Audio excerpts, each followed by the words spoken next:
really fast mechanics. Yeah, Cosmos is already used with this. I mean, I'm going to try it for free. oh yeah, you can try it without signing up.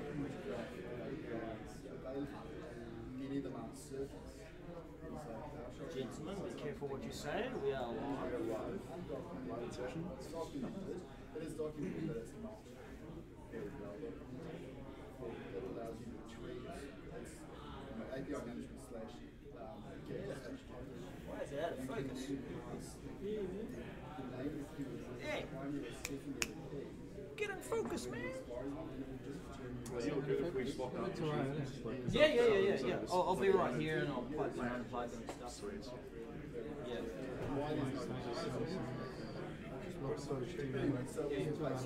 Yeah, you can just go to the admin and you go, dismissed stuff. So, guest access for Teams. Yammer desktop app makes it to GA. We can now put explicit characters in our files and folder names, hashtag and percentage sign to represent swear words. How did you know it was going to It's the right source. I picked up on what you were doing. It's the right place, man.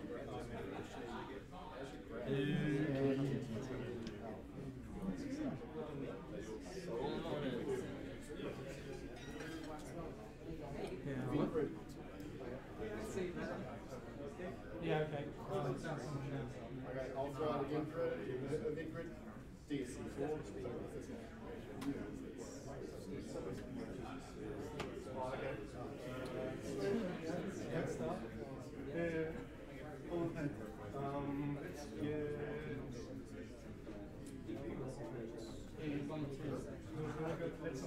Yeah.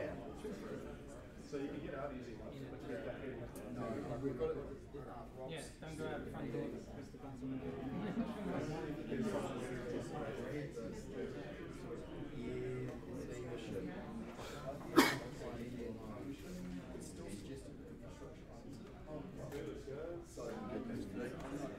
Hey?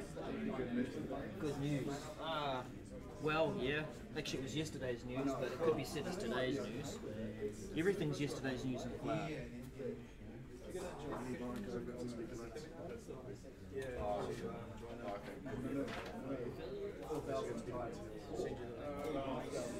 put them on the bottom of the app? Yeah, That's right.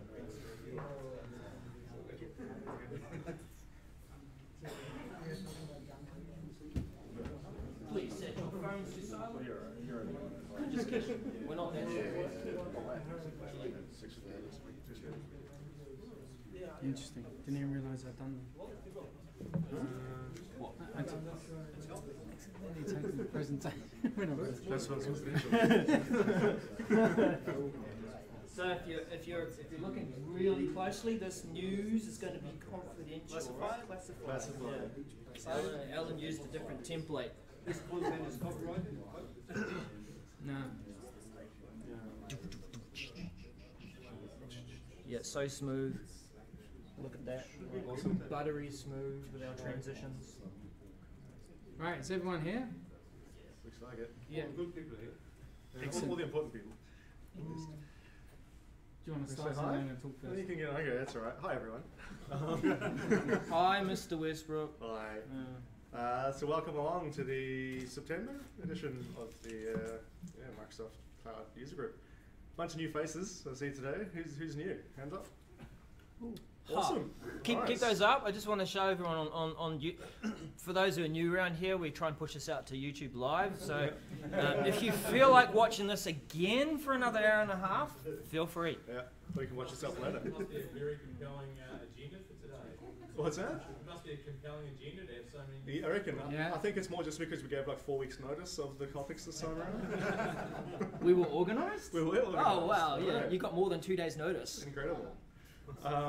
Sweet. So for all of you who are new, just a bit of a heads up that if you need to go to the toilets at all during the night, you can get out. Okay, the toilets are just past the lifts where you came in, but to get back in, you need a swipe code. Okay, there are some hanging on those doors over here. There should be. No. Oh, I think one's being used. There may be one in the back door. There's 2 of them. Oh, there's one back there? One in the Cool. Cheers, mate. Yeah, so one at the back door, the other one will be coming back soon.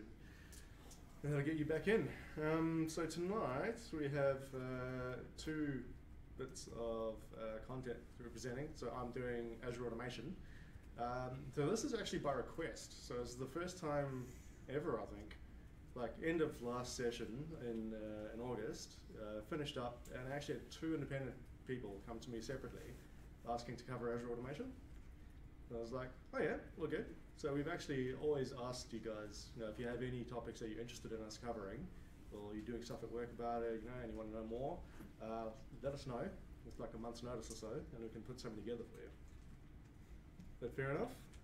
Yeah? Yeah, for sure. In fact, you know, don't feel shy of not coming up here and doing some of this yourself, because the view's not too bad from over here. Yeah.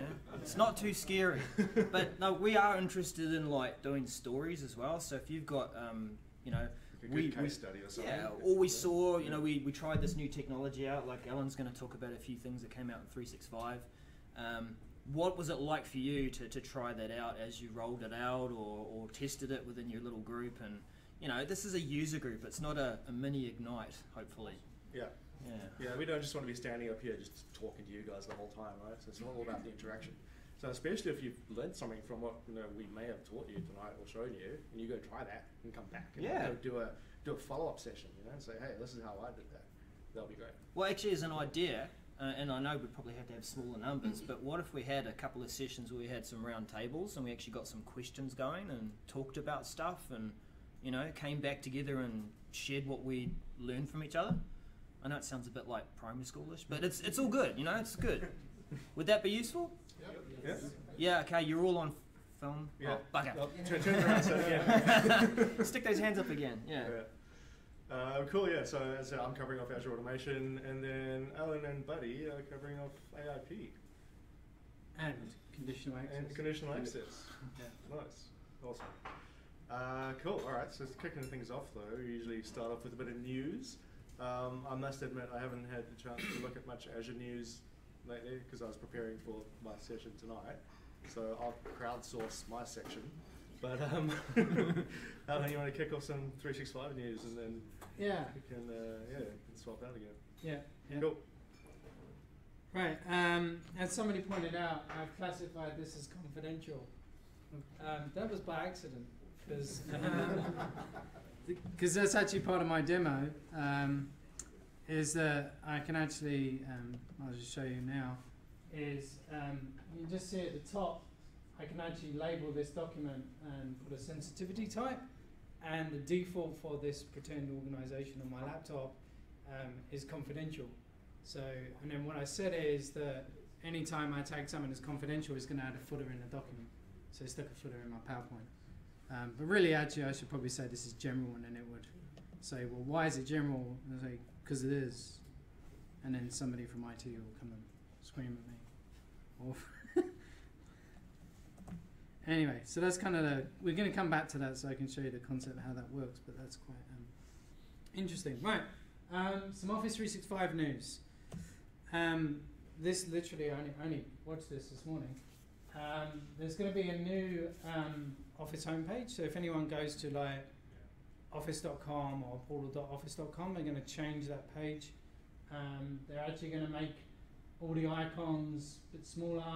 At the moment, if you look at it, it's like these huge boxes, you know. It's like, now they've got like, if you've got all of the icons and all of the licenses for everything, there's like 20 different boxes on that top level. It's just too many, right? And obviously they got to a point where they had to do something else. They're actually going to be slightly adaptive as well. So it will actually work out things that you use most often. So if you tend to use Dynamics and CRM and those products, it'll actually move those to the top. So it will sort of do some learning about your activity as opposed to just giving you a list and putting all the Office apps at the top. You'll also still be able to go and find all the other apps as well, and I'll show you some other stuff there. They're going to change the way documents show, so they're more like the kind of delve card using the Office Fabric. And then if you go further down, it actually has your SharePoint frequent sites. It actually gets a bit confusing then because kind of do you start here, or do you start on the SharePoint homepage, or do you start in Delve?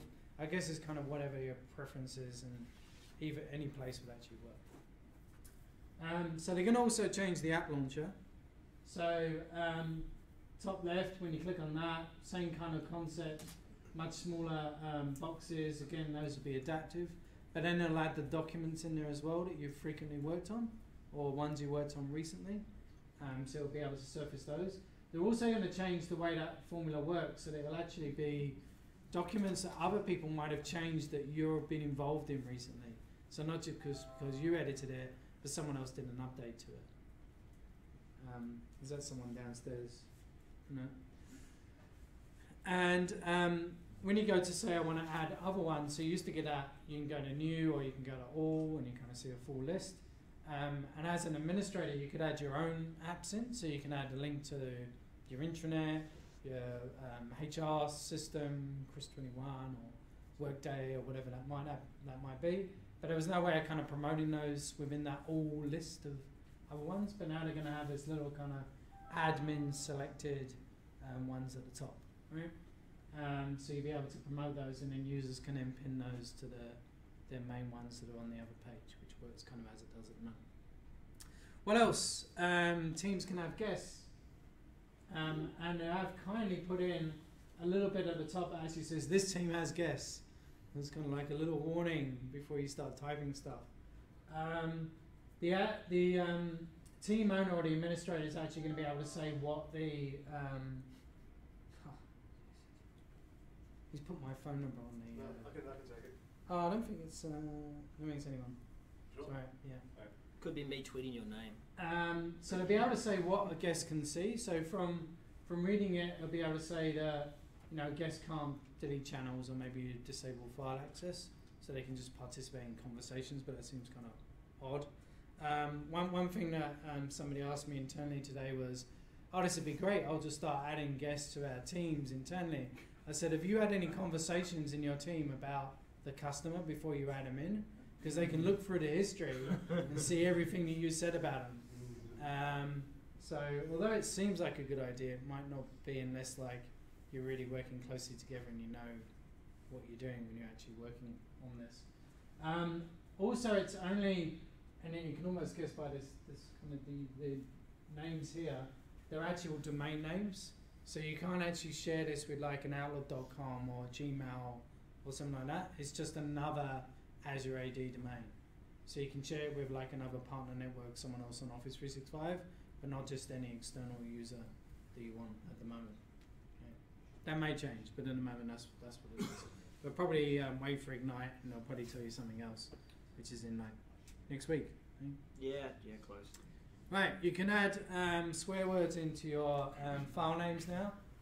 So you can just put hash stuff, whereas before you couldn't upload bad characters into your files, which is more a problem when people were migrating off of like a home drive to a OneDrive, and they put things in their file names and then it ended up not being able to synchronize and things like that. So it's not enabled by default. You have to actually run a command to enable it, and it gives you a choice of saying, yeah, just allow it, or hey, don't mind, whatever they, if the users do it, then that's fine, or disallow it.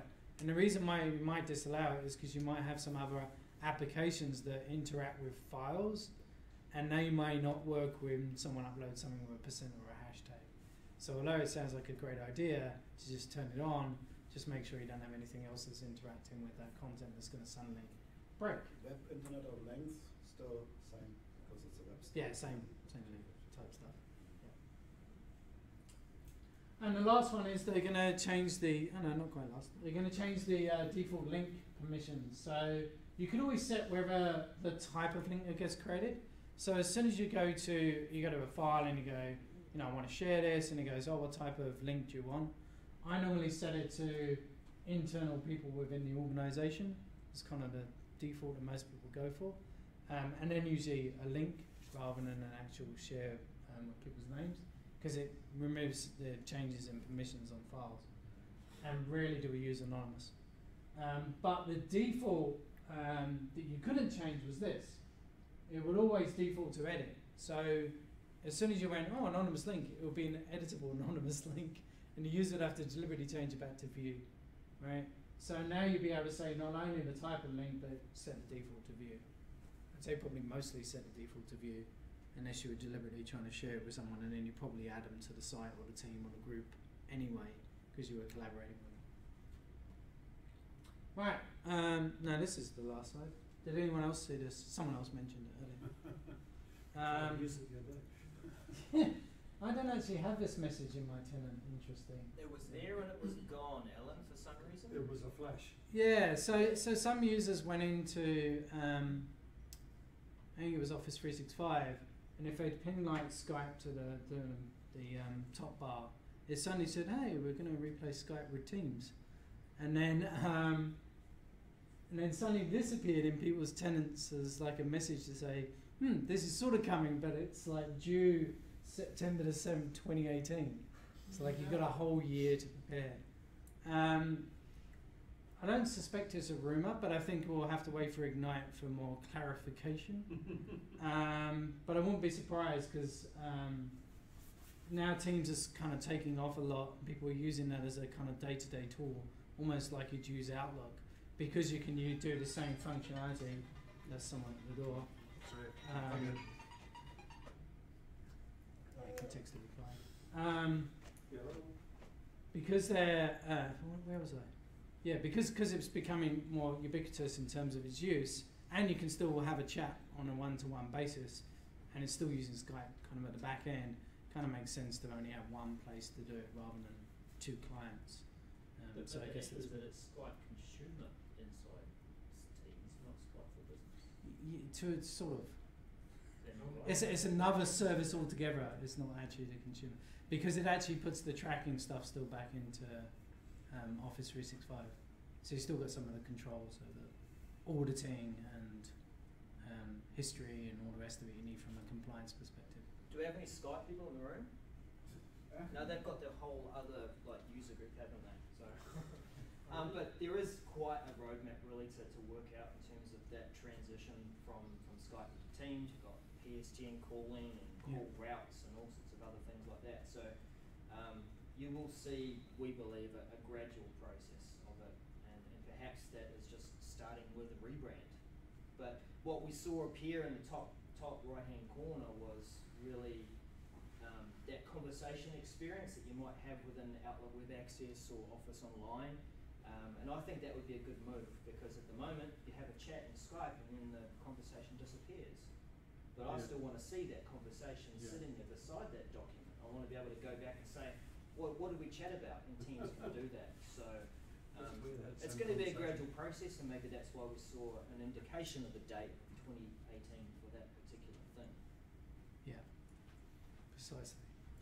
So Ignite's on anyway soon, so we'll probably definitely hear about this, I would have thought, at that point. And probably our next session we were talking about, and the way over here is we'll probably do a kind of Ignite or best of Ignite session, and might be an opportunity, like we kind of split it into groups and people can kind of put together their own kind of what they thought were the best things. So we'll see how we might run that, and then have everyone kind of do a little presentation on their top 5 or something like that.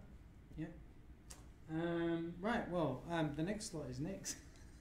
But I just sent him off to go get some people from downstairs.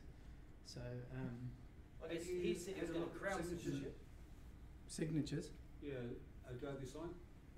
No. That's coming. Oh, okay. I didn't know that was... It's there for Dynamics, but you pay extra for Office 365, I think. Right, yeah. I'm not too sure how released that is. Pardon? Oh, they did talk about a partnership or a Did they? closer working together, so that's reasonably open. Yeah, the partnership that they're doing is open. Sign for your signatures to everything. Oh, yeah. So it'd be similar to DocuSign as well, so you get like an overlap. Yeah, I can clarify that. So the announcement was last week, we formed a formal partnership with Adobe to use their signing technology across all our cloud products, Office 365, Dynamics, and extensible Azure connections Right. for a lot of business apps, and then in turn Adobe will host their stuff on Azure. Yeah. Good. Right. It's me. Yeah, no, it's you. That's me. Cool. Yeah. So it's just a good segue there. We were just filling time. That's all good. So as I said before, I haven't really looked into Azure News, unfortunately. So who's found something interesting about Azure in the past few weeks? That guy. Azure Event Grid. Yep. That's the big one for me. That's So you want to stand up and explain that to us? Which one are you I using? didn't prepare slides, but I'm not going to come to the front. Yeah, I'll just look. Yeah. So you point the YouTube thing at me, right? Oh yeah, good idea. Azure Event Grid sort of it's a selfies.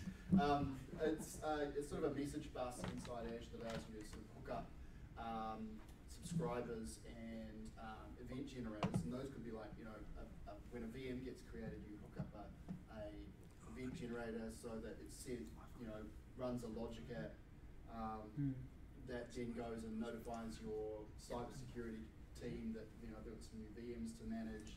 You might hook, you can basically, it's like Service Bus, if you're familiar with Service Bus, except for apps and a lot easier to use. It's pretty easy. You just say, I want to generate an event, I want to subscribe to an event, and you can connect any number of event subscribers per event type.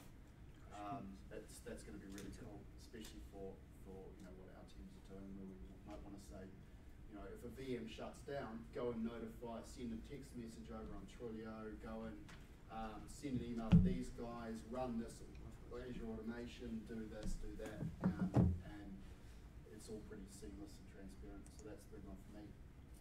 Plus, Azure Enterprise billing moved into the portal as well. Yeah, I saw that. That's pretty cool. So now you don't have to go after the Azure Enterprise billing portal. And anyone else find that annoying?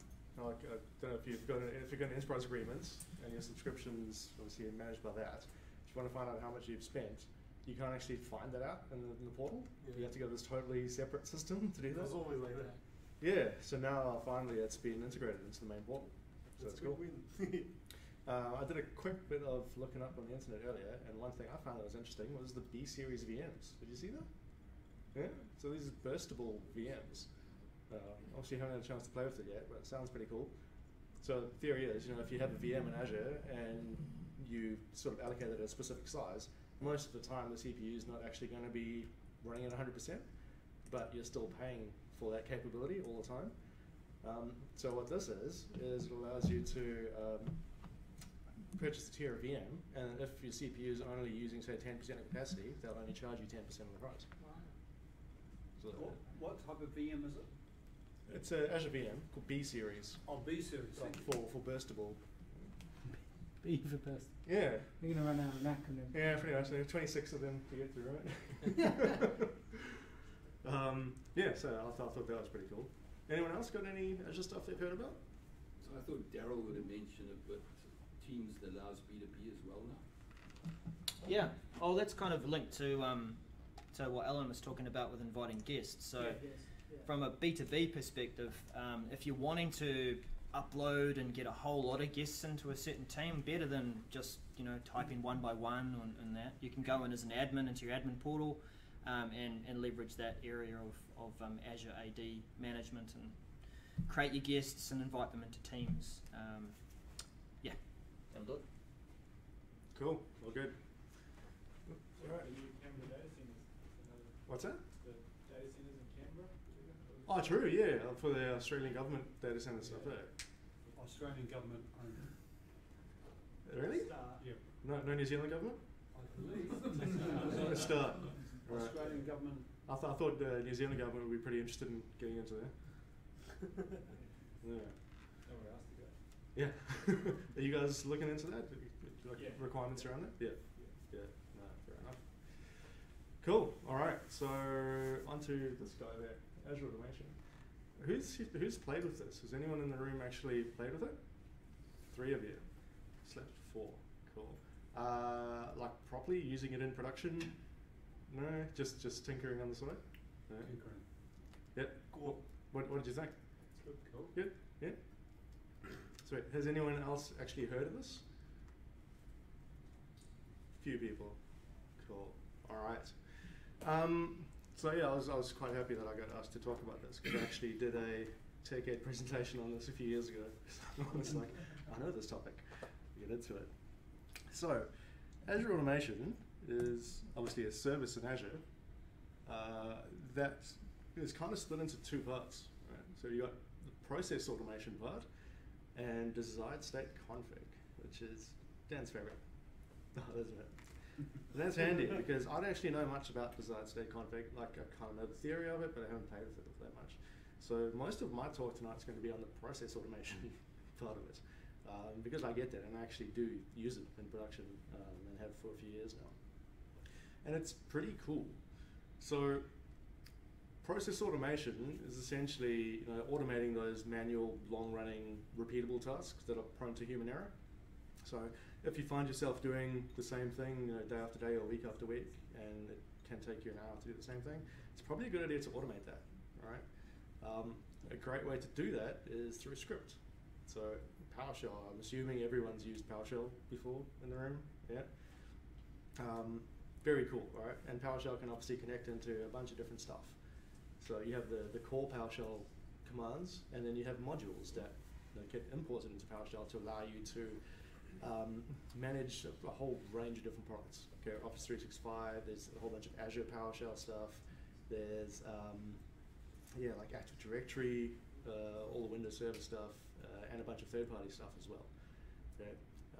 And what that does is it sort of wraps all that functionality into these modules, and you create little commandlets that you can use to do some pretty heavy lifting without having to worry about all the effort in the background.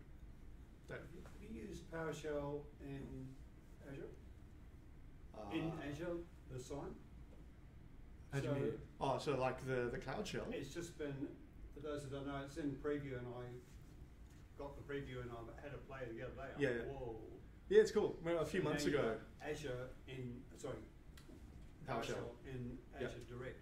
Yeah, a few months ago we covered Cloud Shell, which, if you're not familiar with it, is this little thing. So if we go in here, at the top, that little button called Cloud Shell. Normally comes up Bash. Click on that, this shell pops up at the bottom. By default it's Bash shell, so like Linux based. And last time PowerShell was still coming soon. But you can sign up for the private preview or public preview now. And then Microsoft actually allows you to use PowerShell straight in Azure Portal, awesome. Which is pretty cool, right? Yeah, because like this is portable. So like no matter which machine you log into in the world, you log into your Azure portal, and then all your Azure PowerShell stuff is sitting there. Right? You don't need to worry about it being on your machine back at the office, kind of thing. But as cool as that is, that's not what tonight's about. Sorry. That's cool. Cool. So Azure Automation then is essentially a serverless service for hosting Azure. For hosting PowerShell directly out of Azure. Okay, so ordinarily, what most people are familiar with, if you've got a PowerShell script, you need to actually run that on a server. Okay, so you log into a server, open the script and run it, or you create a scheduled task to hit this PowerShell script and it does some stuff.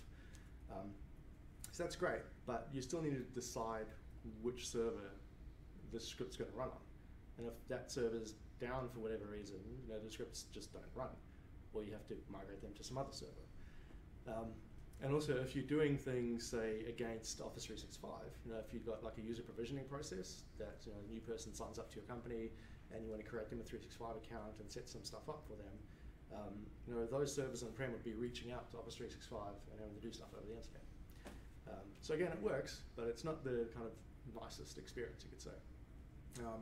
And while the PowerShell ISE, the development environment that you open up and you can start typing PowerShell away, that's pretty cool, but it's also not that fully featured either. And also you have that same issue with the code portability. So it could be sitting on your machine at the office and you're suddenly at home and you want to edit a PowerShell script and it's not there. Okay. So hosting this all up in Azure makes a lot of sense, and it's pretty powerful. The desired state config, in contrast, is essentially allows you to configure to ensure that the state of a virtual machine is as you intend it to be. Right, is that about right? Yeah. Yeah.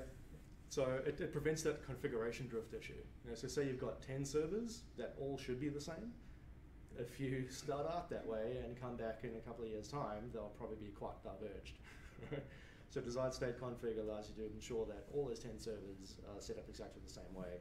And it's really easy to set them up as well, because once you set up the DSC template, you can apply that to different servers, and it all just makes it that way without you having to go to any manual effort. But as I said, we're focusing on process automation tonight.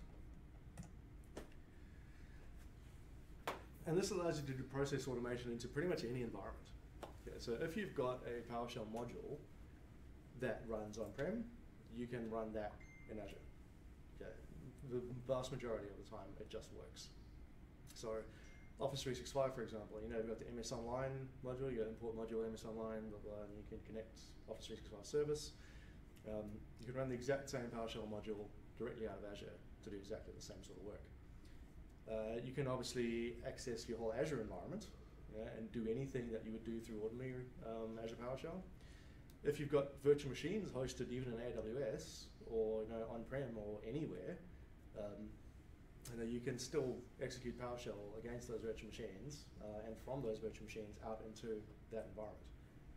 So say you've got some like a web farm or something sitting in AWS, and you need to run a scheduled task in PowerShell against that environment so often, you can host that out of Azure Automation, connect into the AWS environment, and then execute the PowerShell out into there.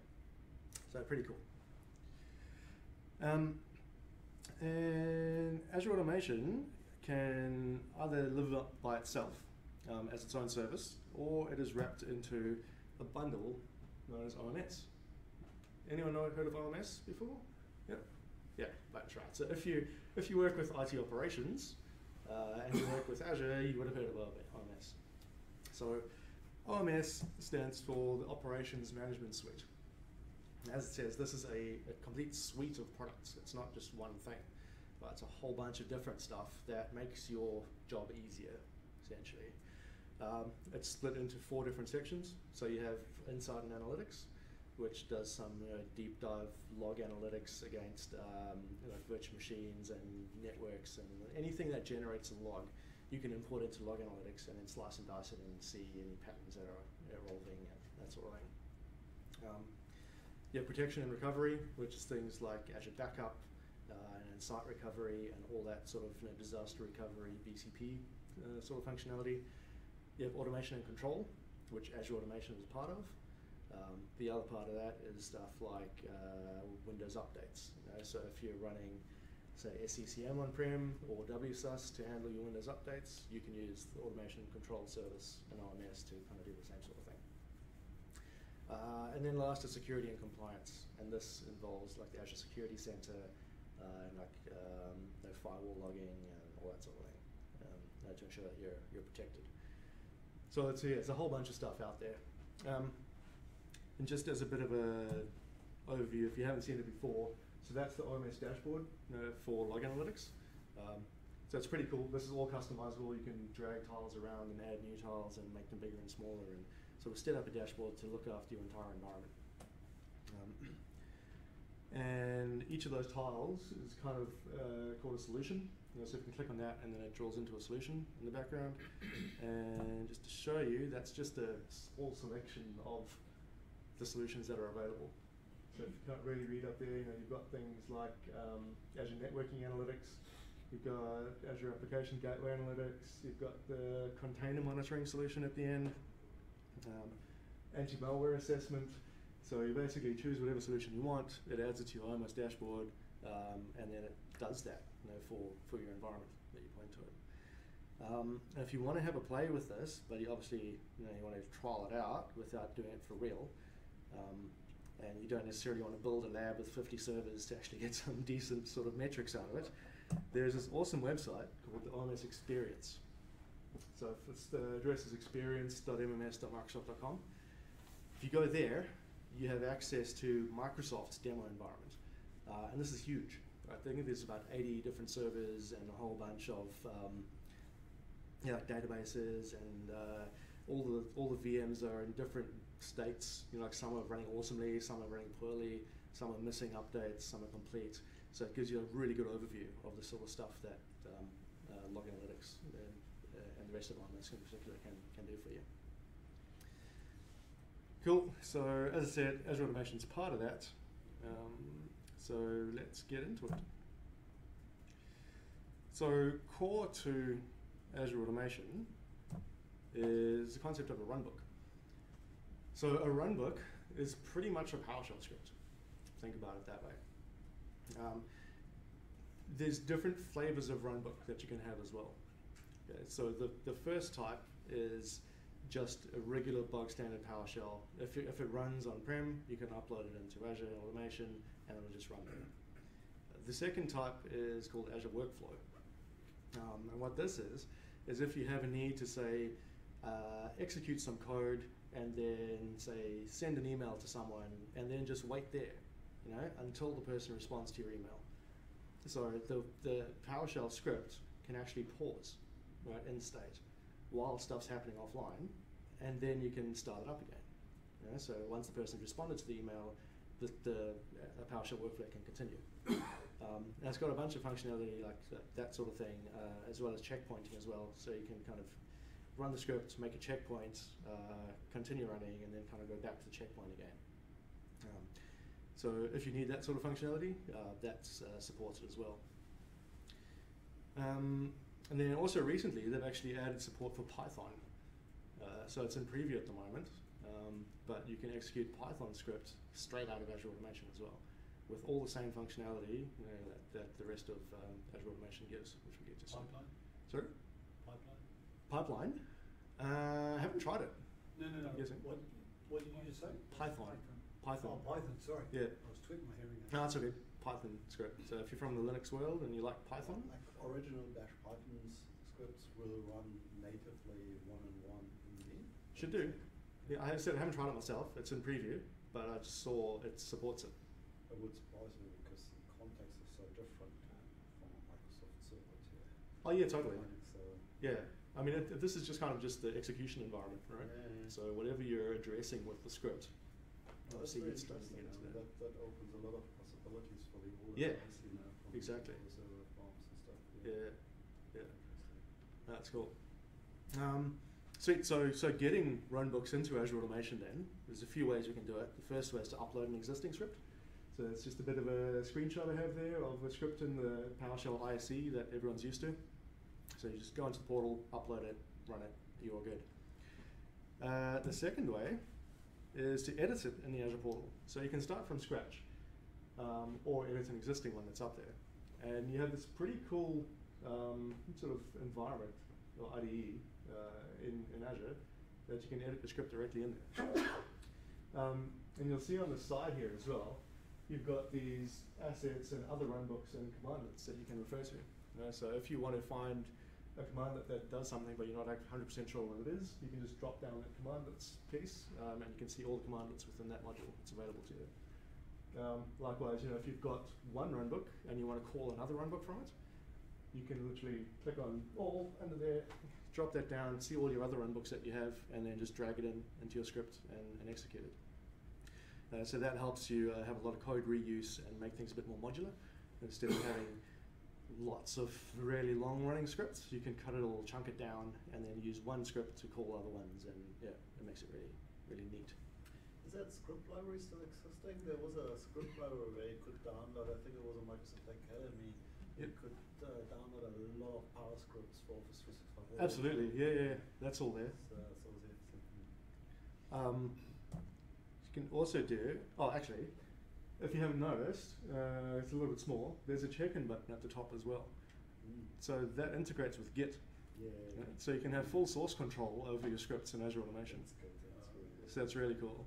So if your script's running sweet and someone else comes along and mucks around with your script and saves it and it's suddenly not working, then you can roll back to a previous version. So you don't need to be hating on your work colleagues. I was a bit surprised because I would expect to have Team Foundation server or something in the background. Yeah, that's been coming soon for about the past 2 years. Yeah, So, I heard about it. Because as a company, you don't really publish your scripts on Git, right? I mean, in all honesty, it's going more and more towards Git. Like we've seen that provoke as well. Like obviously being a complete Microsoft shop, we use TFS and stay dot. Yeah, And even now, like we're starting to use Git as a repository, like private Git repository. Shows Git server as well. Yeah. You Yes. have to be a bit careful these days. What I find in the open source Linux community now, there's a reverse movement now to go more private because so much shit happens. Right, yeah. With public scripts and stuff like that. Yeah. It's really easy to, in JavaScript even, to put code, miscellaneous code in, which is not reviewed before, and other people contribute to your project, things like that. Yeah, I mean, you can still have private Git repos though, right? Yeah, yeah. and use those. Interesting. Yeah, so that's pretty cool, that integration. Then if you're just really bad at PowerShell and you're feeling a bit lost, there's also a graphical editor. It's so cool. Yeah, so this is really cool. I quite like coding in PowerShell, so like I haven't used this too much. But yeah, so if you don't really know what you're doing, you can drag and drop each of these little blocks into there. And as you can see, it's pretty much another option in the same vein as like Flow or Logic Apps or any other option you can think of. Microsoft will never give that up, guys. There's Yeah. no code in it. Front page was the first disaster. Business process for business processes. Yeah, so this is IT operations flowcharting / logic. Awesome. Yeah. Yeah, and also, as this gentleman was referring to earlier, there's a whole pile of scripts available already online. So pretty much my stuff you would want to do, someone else has probably done already. So there's a gallery as well that you can browse with like thousands of different PowerShell scripts in there. So you can just search what you're looking for, click on the script you want, and import it into your Azure Automation account. Cool. So that's the kind of core scripting part of it. But what I find really makes Azure Automation awesome is shared resources. So if you think about in your on-prem world, if you've got a bunch of PowerShell scripts, and say those scripts, you have 5 scripts that need to all connect into Office 365, say. Right, within those scripts, you would have the logic and passwords and usernames and things, to log into Office 365 and then do some stuff against it. So now say your password changes or you want to change the account that's used by those PowerShell scripts, you would have to go and edit each one of those manually, which is a bit of a mission. So what Azure Automation does is it allows you to abstract that. So you can set up these shared resources like credentials, connections into other environments, SSL certificates, variables, all these sort of things, and keep them separate to what the scripts are actually doing. Yeah, Amazon started that a while ago. Yeah. It's very interesting. So that's really cool, right? Yeah. So what that allows you to do is have your multiple scripts. And say I've got Runbook 1, 2, and 3, and all of them need to access the same 365 environment. I can just get all those to refer to the credential that's stored in Azure Automation to connect in. And if that ever changes, I change it in one place. And it all just works. Yeah. It's very important with so many passwords these days. Yeah. It's really cool.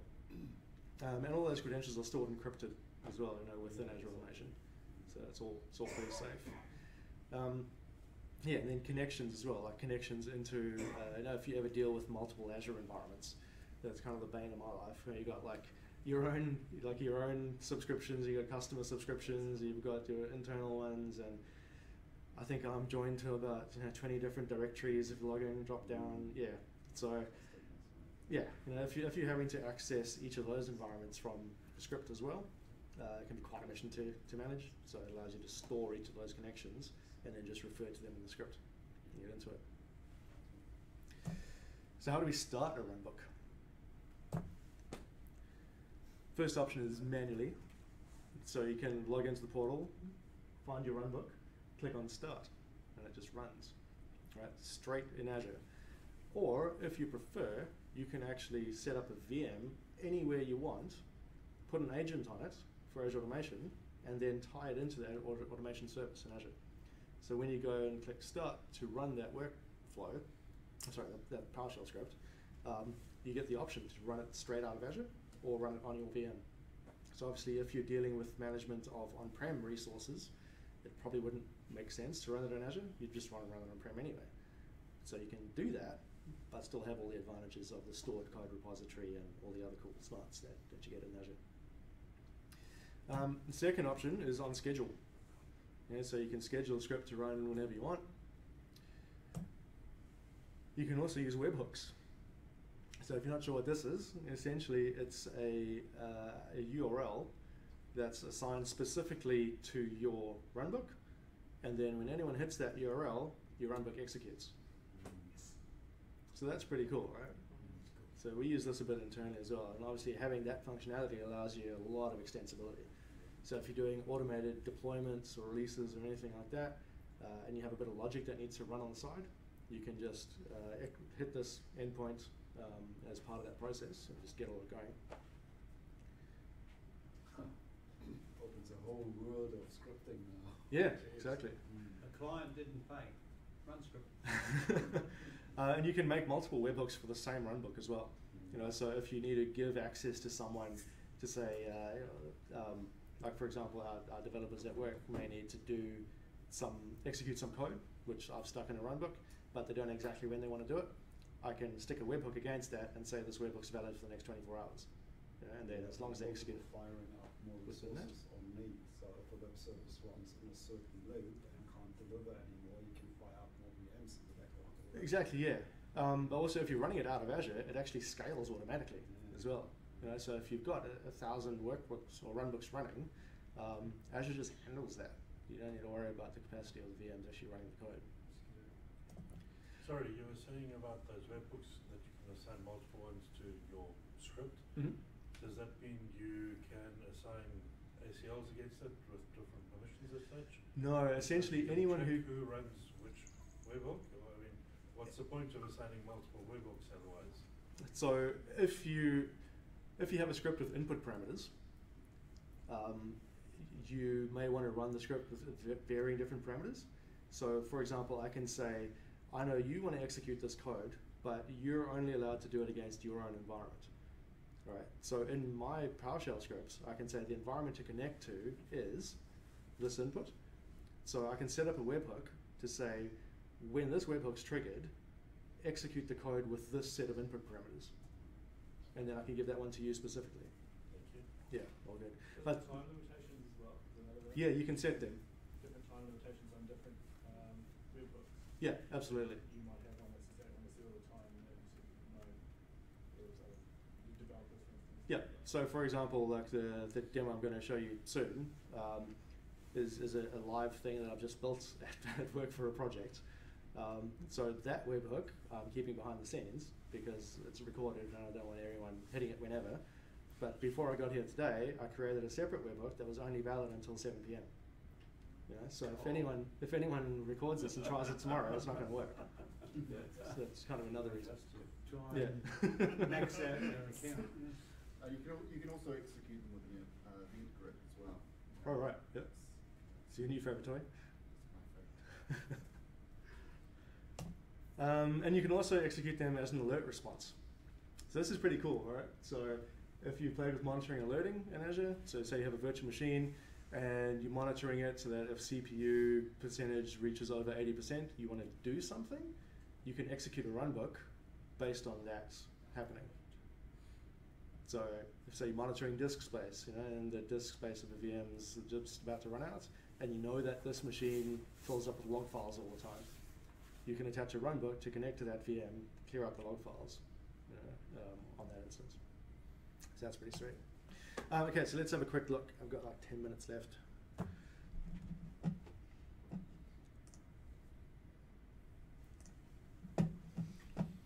So to get your own automation account, just click on New in the Azure portal. And then let's get there. Let's try refresh. I had this open since earlier.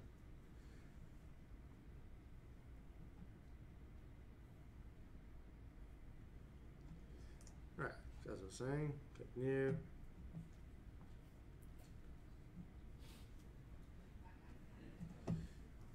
Monitoring and management, and you got automation.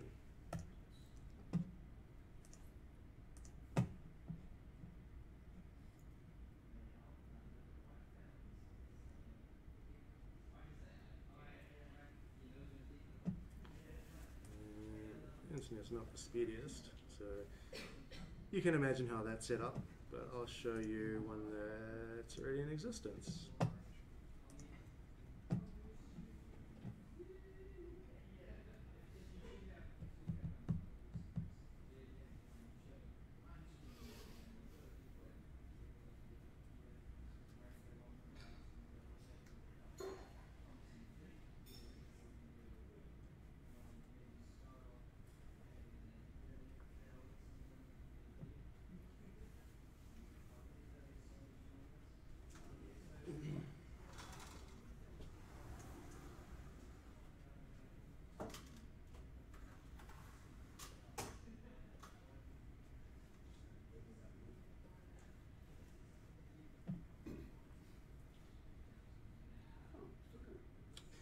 Yeah. Yeah. I reckon. Cool. All right. So here's the automation account, one that I've been playing with for a bit. You can see down the side, there's all the DSC stuff that we're going to ignore tonight. Process automation. So off the bat, you can see here's the history of my runbooks that I've run. So I had like 1 failed, 46 completed. If we go to runbooks, there's a whole bunch here. So those top 4 come with an automation account when you create it. The bottom 4 I've created myself.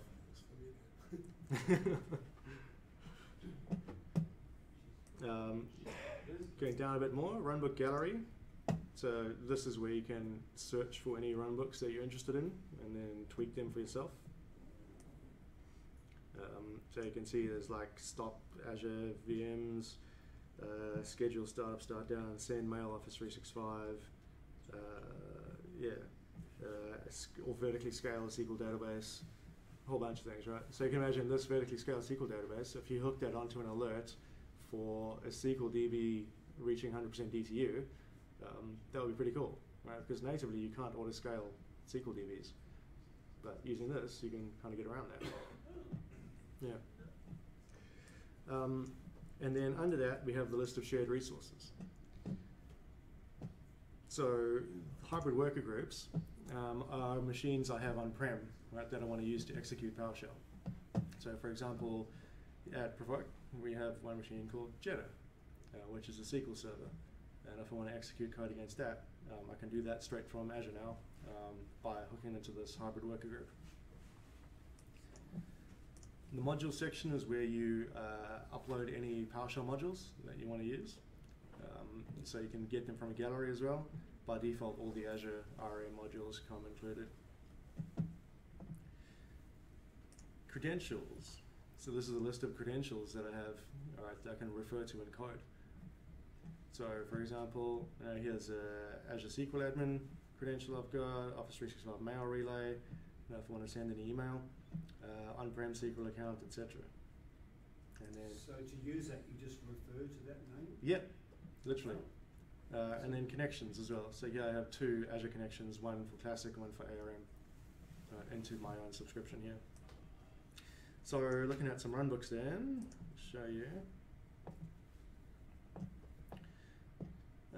So there's this tutorial script.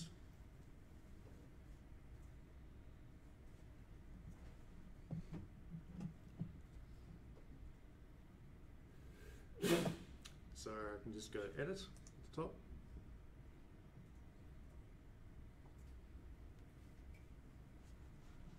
That brings up the editor. And you can see it's a pretty cool experience, right? So this is one that got made for us by the Azure Automation team in 2016. As you can see, it's just pretty standard PowerShell.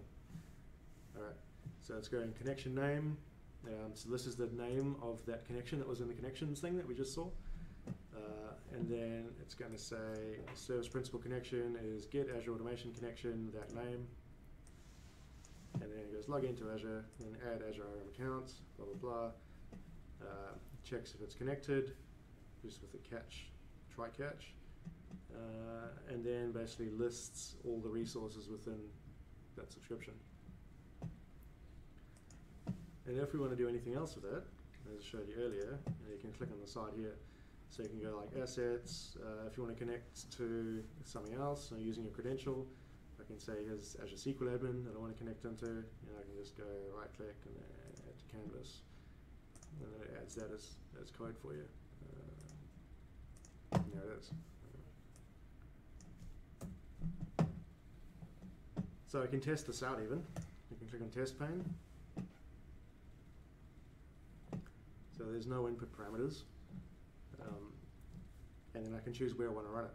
I can run it directly in Azure, or I can choose a hybrid worker, and there's that one out there. Right, so if I want to execute this code on-prem, I can just select to execute it on Jetta, and go start, and it runs it. For now I can execute it on Azure. Start there. It says queued. And within a few seconds it should run.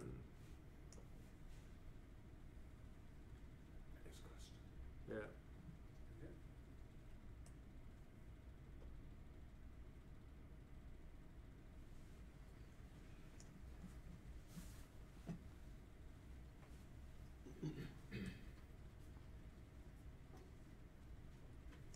Come on in.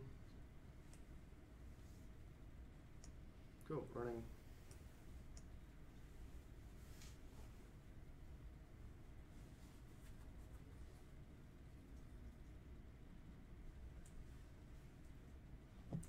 Logging into Azure. This just gives you a bit of a warning about data collection.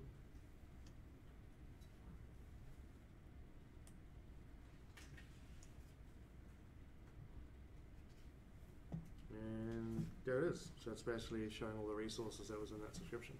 Yeah, so not a very interesting script, but it kind of works. That's cool. That's Cool. the thing. It works. It works, yep. And you can close that. A real life example I've got for you is the scenario we have at work where our developers use an on-prem SQL server to do some deving against, just purely because it's of the speed. When you're deving locally, it's a lot easier, but the solution's actually going to be running in Azure. So what we need to do is get those SQL databases from on-prem out into Azure on demand. Right? We don't like our developers getting into the SQL servers. it's not the best idea, but I also don't want them to have to come to my team every 10 minutes and say, hey, can we get a new version of that in Azure? Because that'll just get annoying. So what I've done is created some scripts to export a database out of SQL Server. So we run that by targeting it to Jetta with the machine on-prem. It exports that as a backpack. It'll upload that backpack into blob storage in Azure. And we execute another command of Runbook called importDB, which picks that up based on the parameter and then creates a DB import job into Azure SQL DB. Wow. And then once that's done, it executes the send mail command over there to email the developer to say, hey, it's done. It's ready for you. All right. So obviously all of this is sitting in Azure Automation though. We also don't want the developers having to go in here, click copy to Jetta, and then click start. So what I've done is actually created a webhook for them. Right, so they can do this on demand whenever they want. And the details of that webhook just looks like that. Right? It's just like this massive long URL that Azure gives you. So whenever they want to get a refreshed copy of that database up into Azure, all they do is use a tool like Postman, or they can just develop it into whatever code they've got, and send a post request to that address. Click send, and boom, we get a 202 accepted response back from Azure with the job ID. That's awesome. Okay. So if we look in Azure at the jobs, we'll see that a new one should be kicked off. There it is. Yeah, so that job's been queued. And it'll start running soon.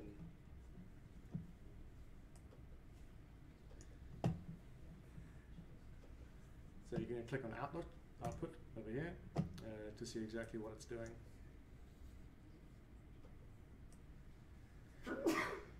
So this does take a little while, and I won't bore you with the details, but you can just basically see as it runs, it exports everything out of SQL and then shunts it back in again.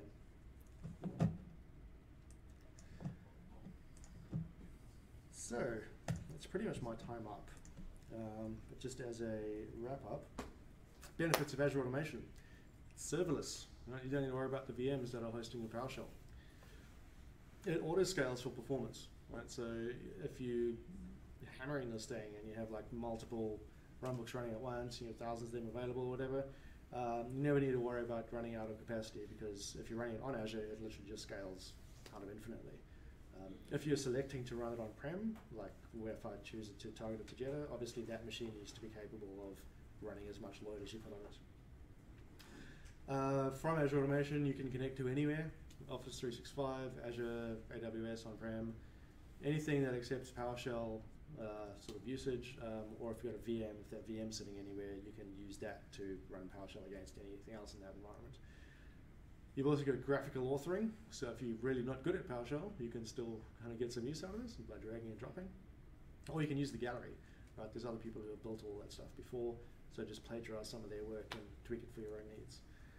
You've got full job history logging, analytics, etc. So every time a job executes, like I've just done, a record gets kept of all the input and all the output. Right? So you can go back to any point and see exactly what that job did with the complete log history trail of it. Integrates with Git for source control, and pricing, if you're wondering, you get 500 minutes a month for free. Yeah, so if you're executing the code out in Azure, you get 500 minutes of code execution a month for absolutely nothing, which is quite a lot of time to think about it, unless you do anything major. Or if you go above that, you get charged 0.2 cents per minute of runtime, which is also pretty much nothing. US cents or New Zealand? I forget. Either or. Yeah. So it's a very reasonable service to run with a lot of capability. So if you have a need to do any sort of PowerShell stuff in your environment, definitely look into it. And that's me. Awesome. Cool. It actually looks a lot like you. Oh, that guy. No, I just need to take a photo. It's always good to find. Oh, yeah. Best resource done. So I'll just get you to line up. That is neat. Tweak that one. That one's going in. Done. That's going All right. in the book. Buddy, no, I think they got Yeah, the buddy, just you're here. welcome. So, Yep.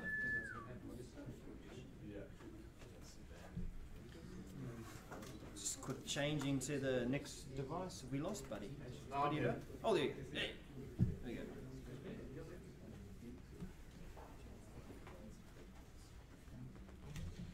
Right, next device over here.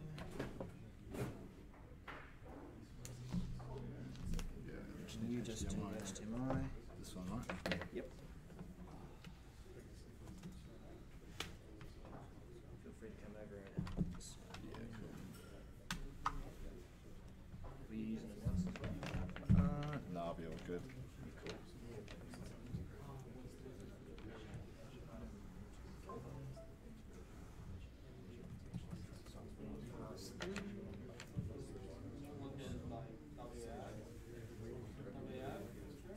Buddy, what's your surname?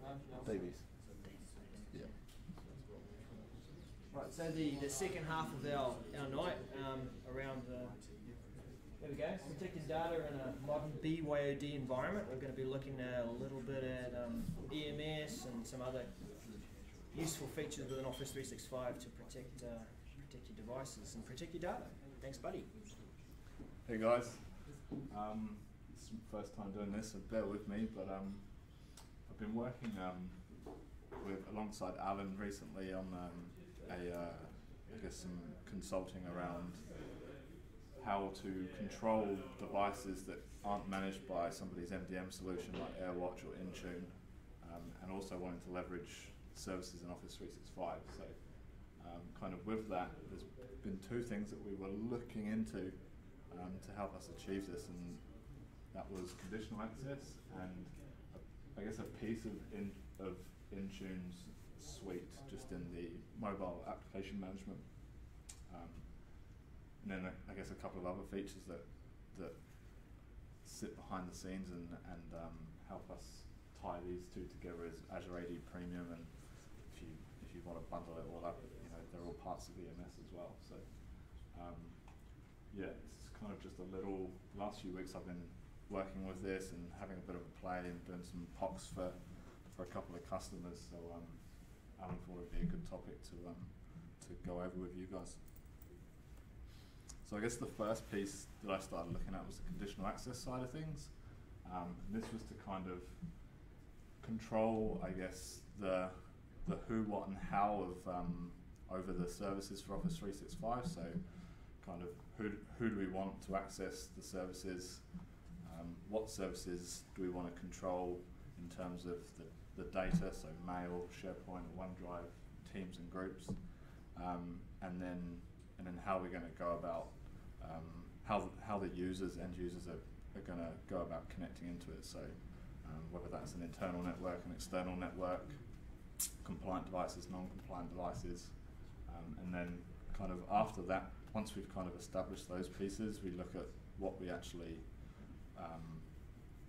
going to do with those users and the requests that they're making. So whether we block access, grant access, and kind of move on with our lives, or grant access and force multi-factor authentication, or it being from a compliant device that is managed by Intune, or even domain joined. So this was the first kind of piece that I was looking at around this proof of concept and working out the controls and how we can kind of put a few barriers around it. So this is kind of the, I stole this from one of the guys at Microsoft who sent it to me the other day, but this is kind of just like I guess a flow of the conditional access in play. It's kind of users putting a request in, and then on the conditional access side of things, we're kind of working out where they're coming from, the state of the device, whether they're part of a user group, and then the risk as well. So whether we think if there's people that are, if you've got users in your organisation that are kind of mobile and out and about all the time and working from devices, you can tag those users as potentially higher risk ones and then use that as something to enforce a different set of conditional access controls over. And then once it's kind of processed those pieces, it's then the action. So it's whether we just let them in because they're coming from an internal network, whether we block them altogether because they're coming from an external network, whether we force multi-factor authentication, so on and so forth. So before I jump onto the man piece, I'll just jump into the Azure portal and have a look at some of these settings. One of the cool things with the CA stuff is it was, when I kind of got approached by Alan to look at this stuff, I was like, man, this is going to take a lot of configuring, but it was actually super quick, and within kind of half an hour I had things being blocked to the point where I actually blocked one of my test users out of being able to do anything, so got to be careful. So we'll just dive in.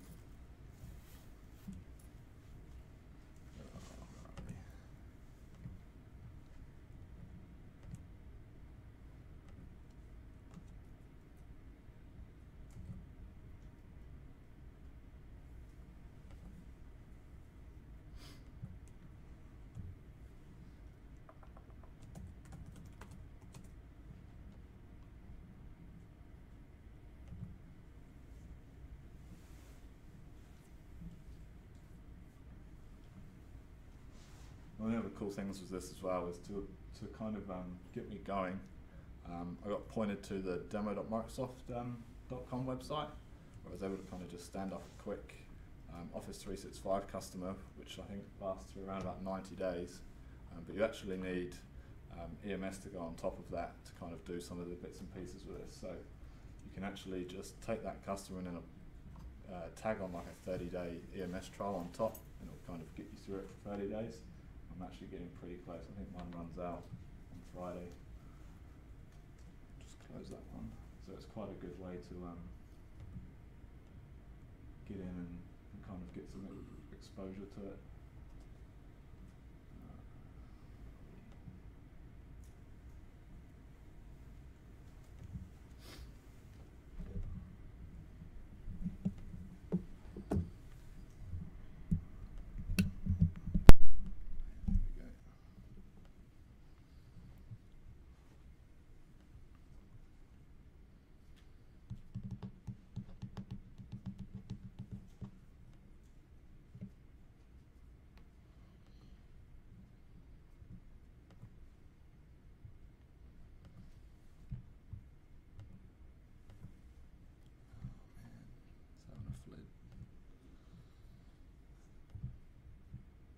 bit slow at the moment.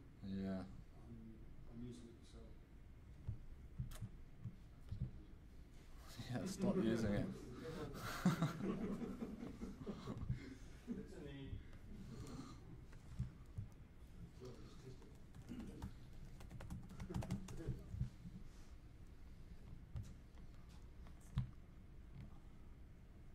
Alright, we'll skip that piece and we'll do that piece at the end, and I'll just carry on talking rather than the silence.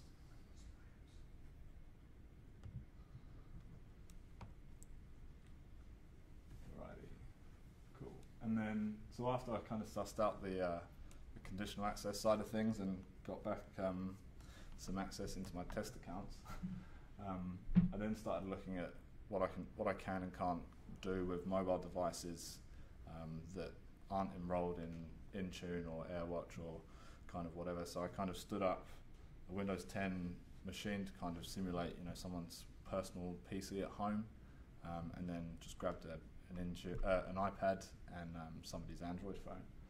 So I got the iPad here, but I don't think we can stream it too easily. So if you kind of want to see some of the features, I can run through them at the end. But basically, there was it was kind of, I guess, being able to control the device, control what people are doing on the device, but you're actually doing it at a user level. So you're doing it at a user level within the managed application. So like you download Word and Excel and the SharePoint app, and then all the controls you apply and set through MAM in the Azure portal, they only apply to those apps when the user's logged in. So anything on the device outside of that, it doesn't necessarily take effect, unlike mobile device management, where it kind of takes over the whole device, and you know, you can push profiles and certificates and VPNs and all the rest of it. The MAM side of things is just focusing on the apps that that support MAM kind of policies.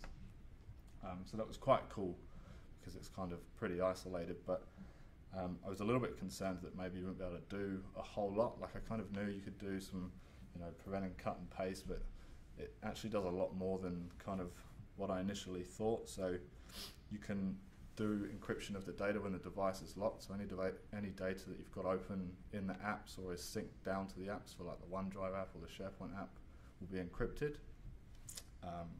Access control, so kind of it can get a little bit annoying if you go a bit too hard with it, but you can kind of log in to the application and then you can add a couple of layers of, I guess, extra authentication, if you will, on top of it. So you can have a device PIN and then also re-authenticate with multi-factor auth again, which ends up becoming 3 layers if you're not careful. So it kind of gets a bit frustrating. Saving as and copy and paste restrictions. So you're able to restrict the ability of, I guess, saving a document to another cloud storage or to the local device. So if you've got a Word app, a Word document open in Word on your iPad, you can actually block the user, or prevent the user from saving it locally to the device or saving it to the Google Drive app that's on their device or Dropbox. So it stays contained within Word and OneDrive if that's where they're opening it from. App level selective wipe. I actually haven't had the bottle to do this one yet, but I'm going to give it a try. So you kind of pull, admins can send wipe requests from the Azure portal if you see that a device or a user's logged into an app and the app hasn't taken a policy yet. You can actually kind of push remote wipes, or if you know the device has been lost, you can kind of push a remote wipe and then that will just wipe the data within those apps next time it reconnects. And then manage web browsing, that's another one, but it's you kind of download a managed browser from whatever app store you're using, and then you can view like PDF content securely through the apps as well, through the managed web app. So that's the end of the slide deck. We'll try and get into this demo customer and have a look around. If it's going to let me in today.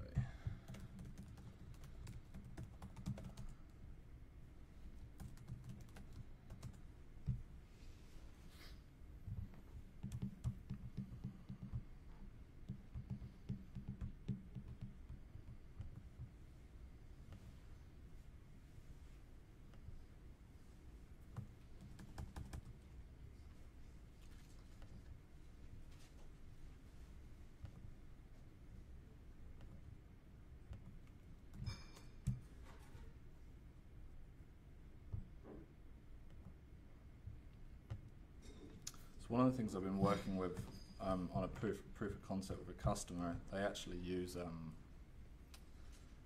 AirWatch, and one of their concerns was if they've got devices with, if they have devices with that are being managed with AirWatch, and we want to apply MAM, like controls or conditional access controls, like is there ever going to be any conflicts?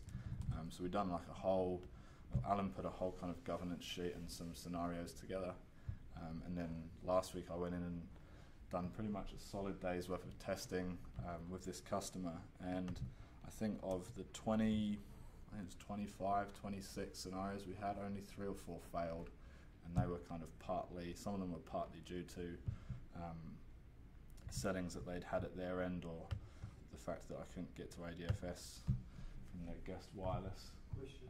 Yep.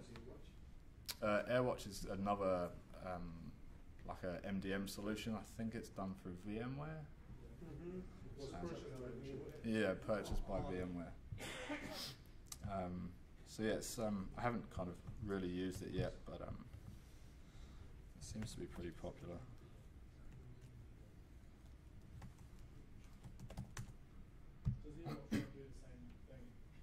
It does, yeah. It does have like a MAM kind of feature set. I don't know how much control it can do, or it can do the same level. I think it's,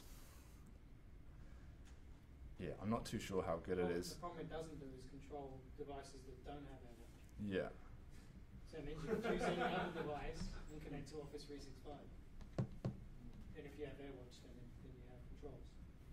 And it's kind of so interesting. You need this as well to block everything else that's not AirWatch. It's kind of interesting as well, because some of the new like marketing content that's on VMware's website is actually around AirWatch with Office 365 and kind of mobile app management, and there's a few like white papers kicking around where they're kind of comparing AirWatch and MAM from Office 365, and then kind of just straight up AirWatch versus iTunes and so on and so forth. So they're actually pretty beneficial to kind of get a bit of an idea as to what I might kind of run into when I was doing these POCs. So they were quite good to kind of have, and yeah, they were pretty awesome. So we'll just have a quick look at the CA side of things. Now, it's not really amazing because there's not a whole lot of settings, because it is, like I say, real easy to set up, but we'll have a quick dive in there anyway. So we'll just jump into this policy. So I guess we kind of go back to that who, what and how. So we've kind of got users or groups that we're kind of specifying, and I kind of said before, you can tag a user or a group with a risk level. And we have the apps, so kind of what it is we want to apply conditional access policies to. You can kind of select all cloud apps or be pretty granular and just pick the ones that you need. I have noticed over the last maybe month or so that there's a few more kind of have been added.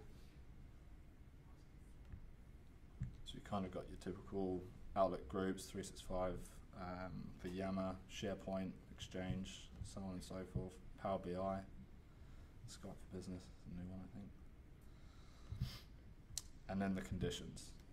So on the conditions side of things, this is where we have like the sign-in risks, the platforms that we want to cover as well. So whether we want to just cover all the platforms, just mobile ones, or Windows as well. Haven't done anything with Windows Phone, so. And then also excluding them too. And then from a location side of things, you have you've got named locations, and also like the Azure MFA kind of trusted IP ranges as well. So they're both things that you can include or exclude. You can configure the named locations here, and I'm pretty sure like you can have a single name location with a whole bulk of IP addresses in, so you can actually load up all of like your known address spacing into a single one and just reference the one namespace rather than having to add them all in individually. And then the apps. So this one is kind of basically a browser or mobile app. So kind of depending on what you're targeting, like the platform you're targeting, will kind of dictate, I guess, which one you're going to pick here. And then once we've kind of defined those conditions, I guess the statement if you will, we then get to decide, get to the piece where we determine what we're going to do. So we can just straight up block access. Now for example, if you block Exchange Online through the web, you'll be able to get into the Office 365 portal, but when you actually click on the Outlook icon, it'll just kind of takes you back to the login screen. It just says, even though you're signed in, your organisation doesn't allow you access to Outlook Exchange Online through a web browser. So it'll kind of just block it. Same for SharePoint. And if you want to grant access and then kind of put a control around it as well, these are the options you have. One of the things I've noticed with the MFA one is it's actually changed over the last maybe week or two, because it used to be you would log into the Office 365 portal and then say for this one where we're applying it to just Exchange, you then click on the Outlook kind of box icon in portal.office.com, and then it would prompt you for MFA authentication. But what seems to be happening now is it's actually applying it from when you log in to Office 365 right from the beginning. So I did read a piece of news the other day when I was kind of doing a bit of Googling around it, is that they've put the MFA side of conditional access at the base of the portal for Office 365 rather than on the individual ones. So it's a little bit annoying, because I kind of liked that you could get into the portal and then just use multi-factor authentication for whatever it is you want to apply, but I guess maybe some feedback thought otherwise. And then don't forget to hit enable. And then the other piece on this as well is session controls. Now this is particularly for SharePoint Online, so Alan might be able to go into a bit more detail on this one, but if you're doing a CA for SharePoint Online, you would tick this, and then in SharePoint administration there's a bunch of settings. There's like another setting that you enable in there. I can't remember what it's called off the top of my head, but you kind of have to have that enabled as well for this one to work. So that's pretty much the CA side of things. And then from a MAM side of things, we've got Intune in the Azure portal now, and also Intune app protection.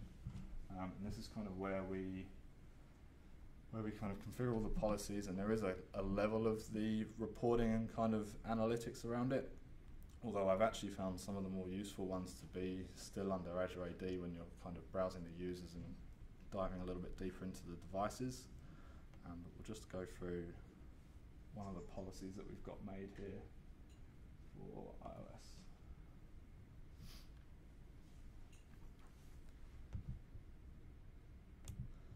So it's a similar kind of thing. You're kind of deciding on who you're going to target, the apps that you want to target, and then what you want to control over them. So it's kind of the same concept all the way through. But we'll just go to the policy settings, because this is kind of where the cool stuff is. So it's basically in here where we kind of determine the characteristics of what the users can do within the application. So whether they can print, sync, copy and paste stuff from like your managed app outside to like notes on your iPhone, and then going the other way as well. So it's there's a whole bunch of settings in here which you kind of just play around with, and you can turn them on, turn them off. And one of the cool things with both CA and MAM is they only take a couple of minutes for the change to take effect. It probably takes you longer to log out of the application on your mobile device and then re-authenticate when you're logging back in. So interesting story along with this.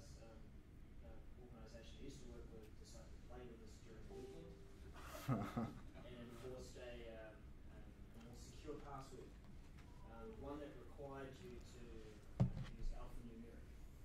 So everyone on that weekend was all of a sudden forced to set this password that they couldn't remember, and every time they wanted to log into their phone, it was 16 characters long alphanumeric. Yeah, that sucks. And to get that back, some had to reset their phones. So be careful when you apply these things. Yeah. Especially that one. Yeah, definitely like kind of, because I would just say pick a bunch of users, create a group, stick them in the group, and just target the group and play with that. I can't really juggle it with more than 2 users at the minute, so I'm kind of just balancing it through those. But one of the company I went out to, the client last week, he was like, can we just turn this on and just start going hard with it? And that's definitely not the right approach, but yeah, he seemed like that's what he wanted to do, but managed to convince him otherwise. How companies really frustrate their users, you know, Azure Automation did something like that. And Yeah. there's thousands of users often made almost impossible to work with Office 365, which is not the experience you want to create. Yeah, sure. But I mean, it makes sense in some ways, you know, but I would really, or I hope that the open approach is more where we want to go. We want to see what the user does and monitor that and Yeah. look that, but we don't want to put these artificial persons out there where just frustration Yeah. about the products. Because it's a shame, because finally the products are there where they should be, and if we would discourage users to work with them because we make too many restrictions, rules. And That's right. things. Yeah, you kind of, I think it's quite interesting, like the approach that the particular customer had. They said to me last week, we actually want to block everything for users if they're not using a corporate managed device. That's quite difficult, and they also wanted to force everything through a web browser as well, regardless of whether you're on a PC or a phone or an iPad. And it's, like you say, it's kind of the wrong approach, because people are just going to get real angry and just not use it. Yes, yeah. So they wanted to use a managed one as well, and from the AirWatch managed devices, use whichever one it was that you kind of have to download for that. So it's kind of quite a few layers on that side. I think we managed to convince them to be like, look, give people access, but when it comes to personal devices, there's actually some real key pieces you can use in here that, you know, is pretty easy to implement, pretty easy to turn off if it does start annoying people. And you can actually see, you can start to see from the reporting side of things, like, you know, if I log into my iPad and my iPhone and log into all of the apps, this will tell us that Buddy's logged into his iPad and his iPhone and the policies are being applied. And it will also tell me if they're not, and then basically next time I reopen the apps, the policy will get applied and it should go great.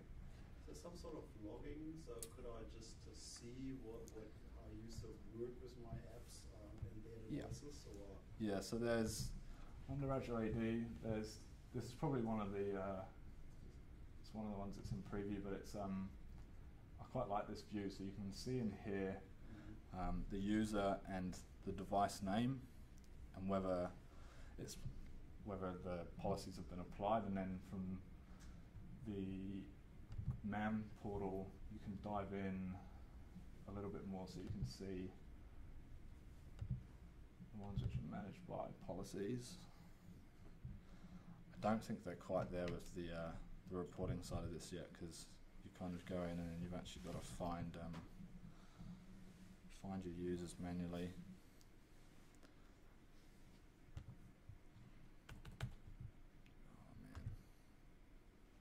Well, I think it was really interesting is if a user tries to, for example, copy a whole bunch of corporate information into a private app or something like that. Yeah, so Box and things like that. if we, I'm not too sure if I've set it up on here yet, but we'll give it a quick try. Just take something out of calendar.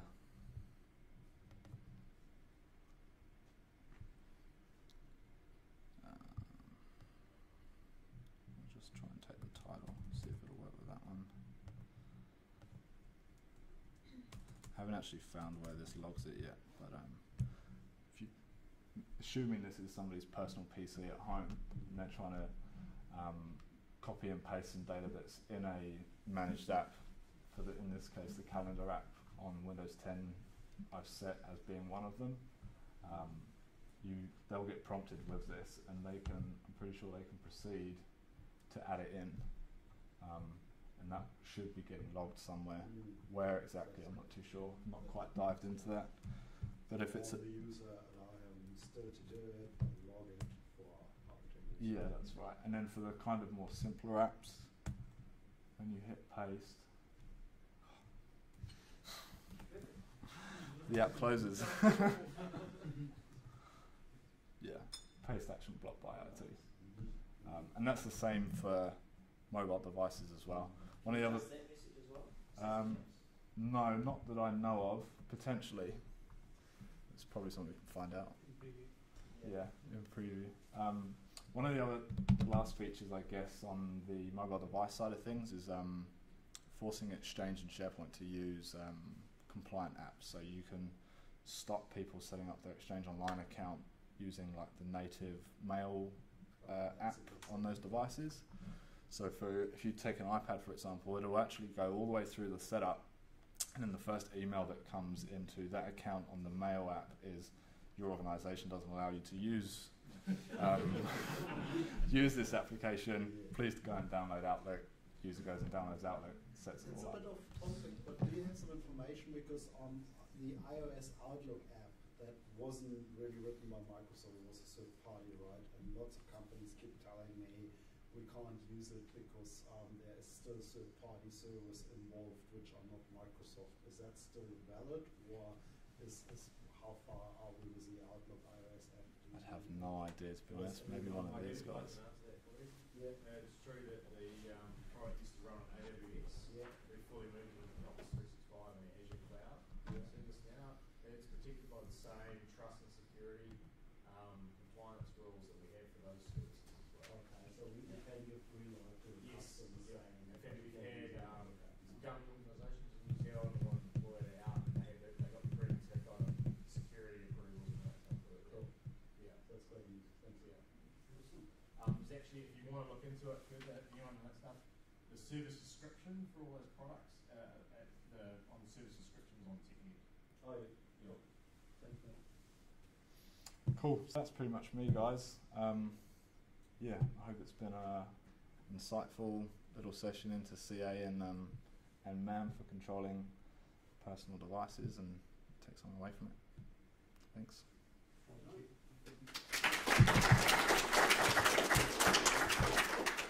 Yep. Just the time, so we skip the next. Well, oh, your one? Yeah, I probably overran a little bit. Yeah. So if it's 15 minutes.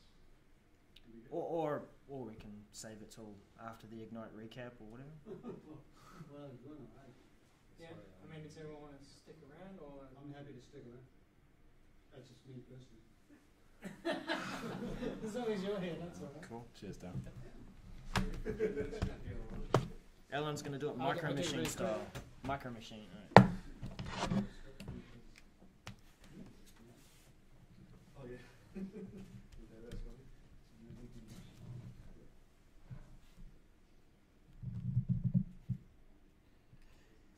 Boom.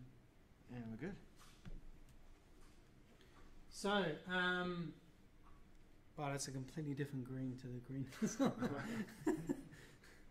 Anyway, so what Buddy's just been talking about is this piece over here. There's a kind of entire suite of products for protecting essentially Office 365 with Azure. Obviously, Azure Active Directory plays a big part in this. And what I'm going to do is this Azure Information Protection bit, which is the important bit in the middle.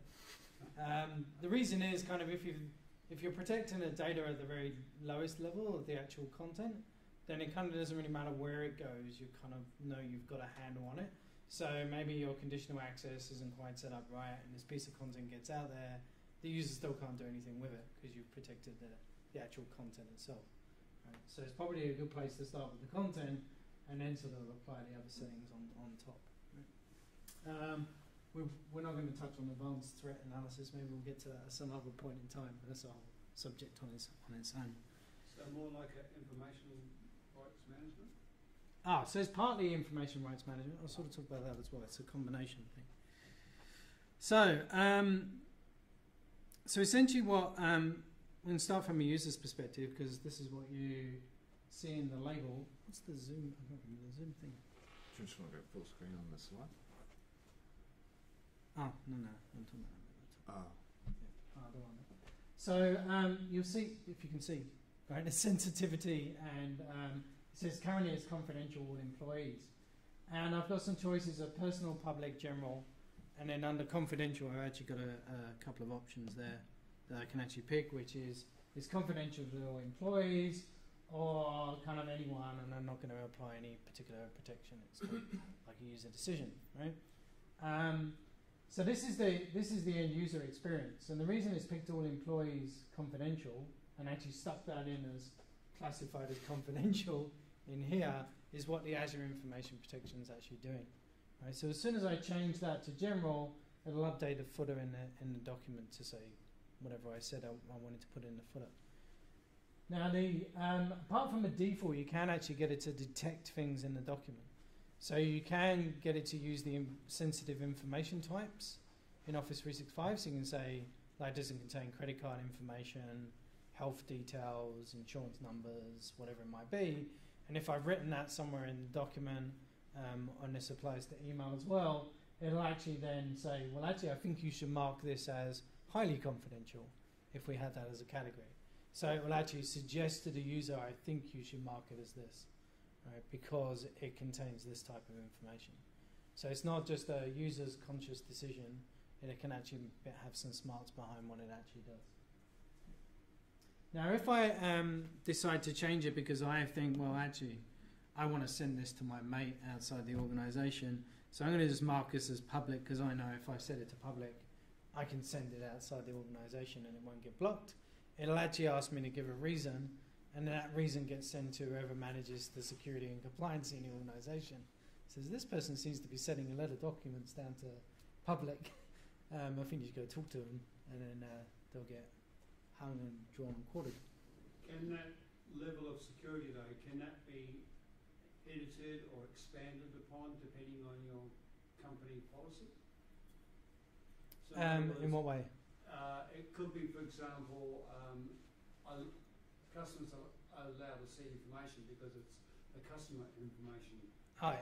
Compared to obviously not just general public, because the general public one you don't want to send out customer information. Yeah, so you'd probably you'd have to, if you wanted, so you've got to actually look at the scenarios of how you want to share the information, because you might have say project and partner confidential, right? And you'd have to set it that, and then it will have to have some rules to say what is a partner, you know, or what is a valid list of customers that you can send it to if you marked it as customer. Yeah. Can you also set restrictions that, for example, the HR department always must classify items as confidential? Marketing can set items to public, but IT, for example, is never allowed to set items as public? No, not as such, no. But you could then create policies afterwards that said, if the person sending it was in this group and it was this confidential, then apply a rule. Right? But then you're going to get rather complicated. So, That answers the question. yeah, it's possible, but you're going to get into some complexities that you might not want to deal with. What you can do, though, is create specific labels for different departments. So HR can have, you can have a global set of ones that are sort of the basic set, and then HR might have their own set, and maybe the board members have another set that not everyone can use, and they apply different policies that are just for them. So if you knew it was just the board members' set of labels, then you would say also restrict the document down to only be this subset of users that can access the document, and you have to be in that Azure AD group to it. Or team. Or team, or whatever it might be. Here between the lines, that you say basically, like the IMS topic, be careful, don't overcomplicate. Yeah, that's it, yeah. Because it gets, again, like with the devices, but it gets to a frustration point. I did a really big rollout in Siemens in Europe with IMS, and it was a very frustrating project because if you go too detailed and you try to fine-grain too much, Yeah. it's really hard to admin and creates a lot of overhead and frustration. Yeah, and it comes down to what we find just from a user interface perspective is more than 7 choices is too many. So if the user sees more than 7 in that list of things to pick, they're probably not going to know which one to pick. So if you work to that number, you know, then you should be fine. Or thereabouts. Right, so where is it all set? So it's actually, we're back into Azure land. You just, I usually just search for this, just search for Azure Information Protection. So part of it is part of Office 365, but some of it's part of the premium stuff and the EMS. Right? Some of the tracking of the usage is actually, you need P2, so you need EMS E5. So it's fine for like applying all the settings, but if you want to go in and say, oh, I want to track what people have been doing with my document that I set for confidential, then you need the next level up. Right. So this for example, I think you make this example where you can scan for certain keywords within a paragraph of a Word document, for example, credit card numbers and things like that, and then you can rise a new escalation level for that and say to the user, look, this is not good that you send this. So do I need an extra piece of software, basically? I need the IMS structure as well in place, I guess, for the Office client, or is that unrelated? Is the Azure Information Protection global policy above that, or do I need the infrastructure there as well? No, this is above it. You do need to install the Azure Information Protection client onto the devices, where there's an MSI and a deployment thing that you can deploy. What happens if I come, for example, bring my own device and that has not that rolled out? So is there still a way that I can work this with in the company? So you won't be able to change the label, so it will be whatever the default is, and it will just get applied. Oh, okay. Right? Yeah. Because it actually, what I didn't show you is, I've got this Word document here, is it actually appears if you go to like advanced properties. If you go into custom, it adds, I can't really zoom on these, but it has all these things that are the MS, the Microsoft, I don't know what the IP stands for, labels, and then it actually has an ID, because if you've got different organizations using Azure Information Protection, they've all got their own unique IDs, and they could all add in more properties, right? So you want to apply the rules to the property that's your property, not the one that's theirs. So you might receive a document from them where that is something completely different because it's what theirs is. OneDrive, and then I have complete different identity of that, and you tag it as something else. It's like yours or theirs. Not understand it at all, no matter what you explain. So would this require then Active Directory Premium? It requires P1 at least. Yeah. And would this conflict with ADRMS, things like that? So it's built into it as well. Let me get back into that. And in fact, you used to have to go to 2 different portals to do this. But if let's say we go into so this one's got. So let me go into our all employees, highly confidential type. So you can put a little description, which sort of helps the user sort of understand what that thing does. It sort of as a little pop-up. And then this point here is where I can actually protect it. So this applies the RMS protection. So if I wanted to, I say, if you take it as this, I'm going to apply some Azure RMS protection. And at this point, I get to choose from either specifically setting some permissions or use one of the predefined templates that I've actually already built into Active Directory's RMS. So if we're using the on-prem ADRMS for Windows Server. Yeah, so you can do that as well. So you can use your own kind of RMS and push that up. Hybrid, so yeah. So but it's kind of like hold your own key stuff, which is like not necessarily advised, right? Or you can allow the user to kind of set their own permissions, so they can, when they're actually putting it together, set permissions themselves. These are your kind of options. So if you wanted to, you go, well, cool, fine, we'll just set a template, which is, it's my confidential view only template, and then I can edit those as well. But you have to still at the moment go back into the old Azure portal to actually create new ones. But at least you can pick them off here, you couldn't even do that before. And then I can set those visual markings. So this is where in the footer in my PowerPoint it was adding in the classified as. And you can actually use some tokens in here as well. So you could do classified by, and then the date they classified it and what the classification was. And there's sort of dynamic parameters as well, which is quite nice. So you can see who's doing what. You can set what the size of the footer is in the middle, and also the color of it. Then you can set headers as well. So that's another option. And you can also put a whacking great big watermark across the whole thing. Right? What will that secret do with my custom user footers and headers? What will, like if I have in Word or Power, wherever, a custom footer from the legal department where they have their stuff in, will that override, or it will be just... It just slips it in underneath, So it wouldn't print necessarily, or because it's more than A4 then or something like that. Maybe. you'll have I to just test can it. see my user lobby freaking out with it. How do I get rid of it? Yeah, and I adds it as well. And then like email, stick it in the bottom of your email. Yeah, things like that. it's easy. Yeah. It's not so bad. Yeah, so you don't really want to use headers in emails. It's going to be annoying because it'll be hi, whatever, and then just above that it says classified as, which is, so footers are probably nicer. Then we talked about those conditions. So this is where we can say things that we wanted to actually match on. And this is where we get the option to actually go, if it's a particular sensitivity type, so I can pick one of the Australian bank account numbers and things like that. Or I can go completely custom and I can match it using some kind of fancy regular expression to actually match up with some text in the page.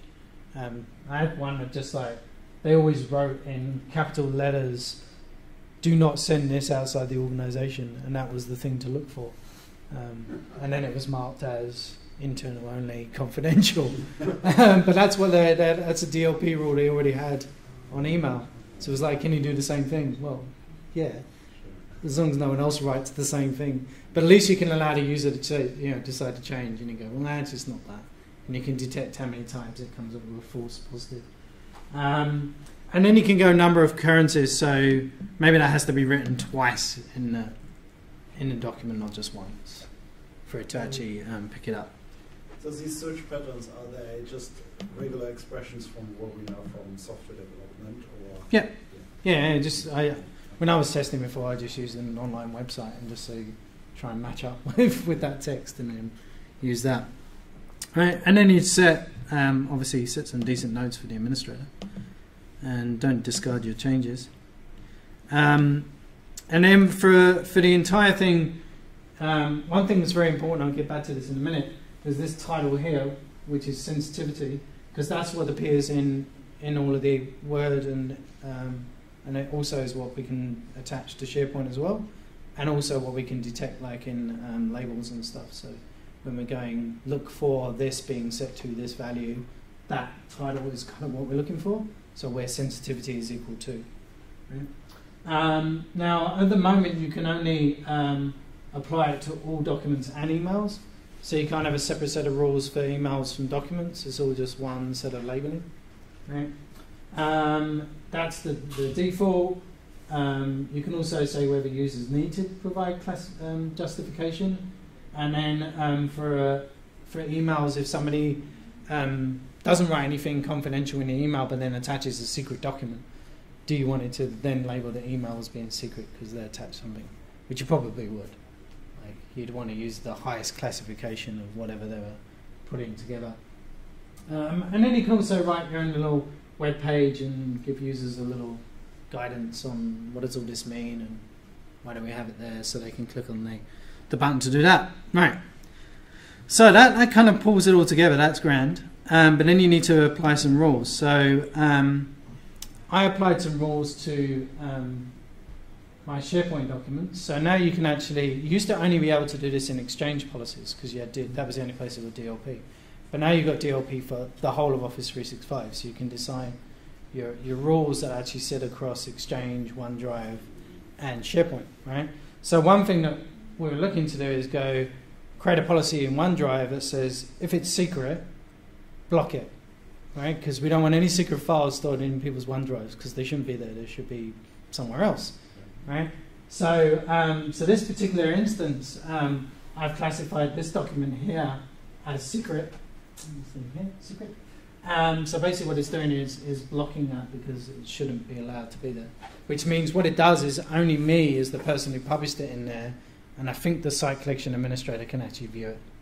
Oh, that's my next question, yeah. Because like if you've logged in OneDrive, and let's just say there's a similar document in SharePoint, although it's the same thing, but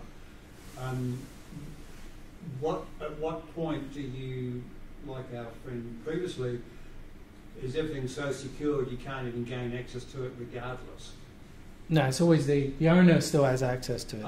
So I won't actually delete it, but then you'd want to run some reports that go, how many secret files are stored in people's OneDrive.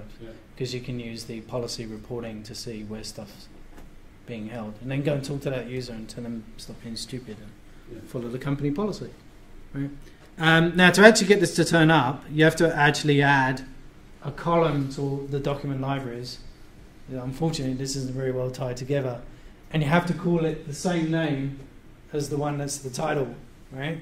So you'd have to write something that's going to go and add this to every site that gets deployed. Like if people create a 365 group, you've got to have something that goes and adds this column to the document libraries. Otherwise, it doesn't work at the moment. We don't have in Word or in all Office application at the moment the ability to look at metadata specifically in a drop-down. That feature went away. So we have a bit of a problem communicating that to the user apart from the footer he might see. So, yeah. So he can't. Where's the box again? You showed it in PowerPoint, but in Word would that be in the document properties as well? I guess. Or? Yeah, it's in the properties, but it's still across the top. Oh, it comes there as well. I mean. Okay. Yeah. Oh, Any kind of get. Oh, that's not bad. Yeah. Right. It's pretty kind of obvious. That's, although that's important because that might change. Yeah. So to get this working, you have to actually, unfortunately today, you have to actually add a column to document libraries with the name, and you have to create a search property, which is whatever you want to find, which is sensitivity, which means that actually this has a delay, right? Because the user will add it, it then needs to be indexed, and then the DLP policy will pick it up, and then it will restrict it, right? So there is a chance that somewhere in between that, so it's not a, super secure. Like I wouldn't really rely on it. I would use, if it's something like a secret document, I would apply an RMS policy that will protect the document, even if it was accidentally put somewhere, right? Rather than rely on this that's what I sort of to control it. Bring it to the root level of Azure, which is nice, but then there will be a slight delay until Azure really pushes it down and secures it, because the RMS client can use it directly. Yeah. So then,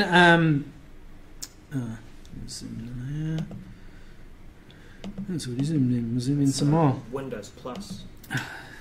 Yeah, no. That's just going a long way around. Anyway, so I actually created this policy to actually go across Exchange, SharePoint sites, and OneDrive. So this is the one that's applying the secret. And then basically what it does is say, if you find that, if you detect this type of document, it's being shared internally, I don't really care, it's not meant to be there, they restrict access to the content, notify the user so they get an email, send an email to the administrator, and send an alert as well.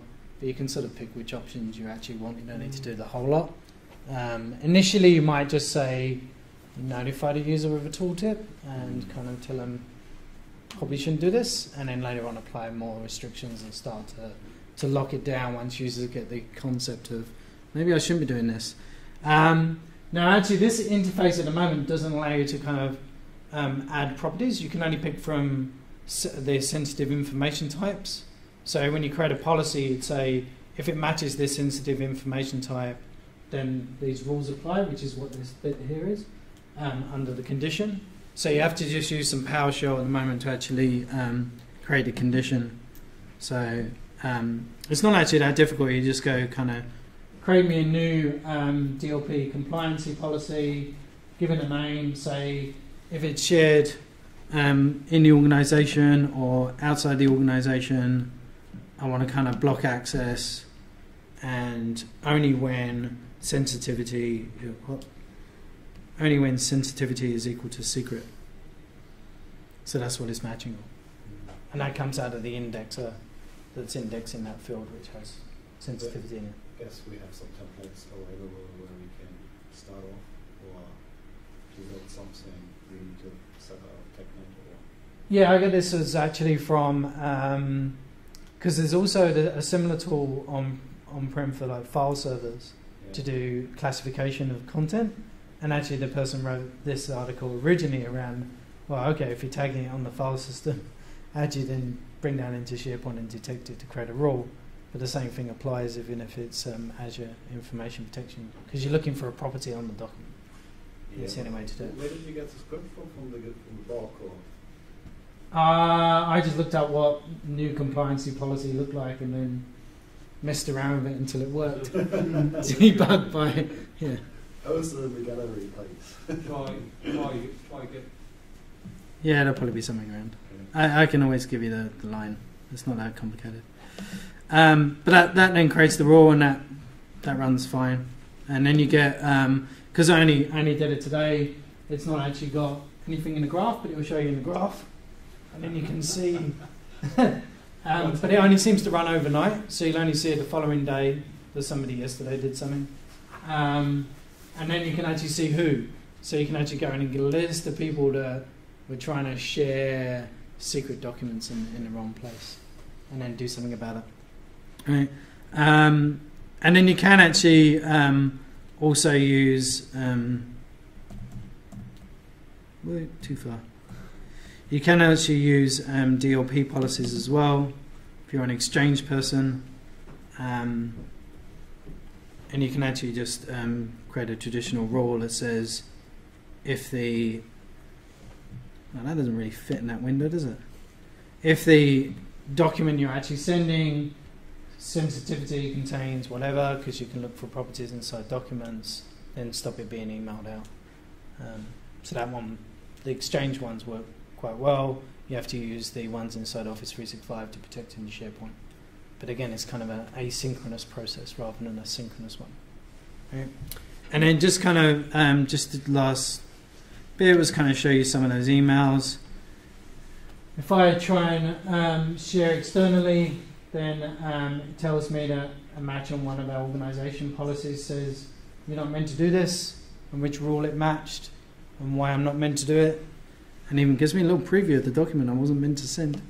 And then if you create an Exchange policy and then apply it to the sensitivity, then you get this standard kind of DLP thing that says you tried to send something out that was sensitive. So you should be able to store secret documents in Office 365 and protect them, right, using this tool to get people to classify.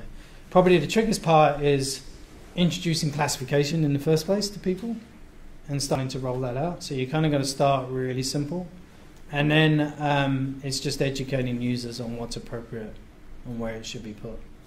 Because most people in the past are just going, oh, we'll just put anything anywhere and just like sitting around. $1 question: will SharePoint search or Office 365 search filter out documents which are classified as secret for public searches? Oh. Wait, no, you'd have to add that in. Because that happened with RMS. It could protect the document, but it was still showing search. Yeah, it was still and showing gave search. a preview. Oh, yes. Yeah. You'd have to do it on the you'd have to use that sensitivity property and then So filter you it have to out. look for the metadata and see if it's propagated, and then it will not show anymore because it's filtered out by that metadata. Correct. Yeah. Don't forget. Anyway, if we want to go into more detail some other time, we can. I try to keep that down as short and quick as possible. Hope that was quick enough. Oh, it's in 30. All right. Thank you.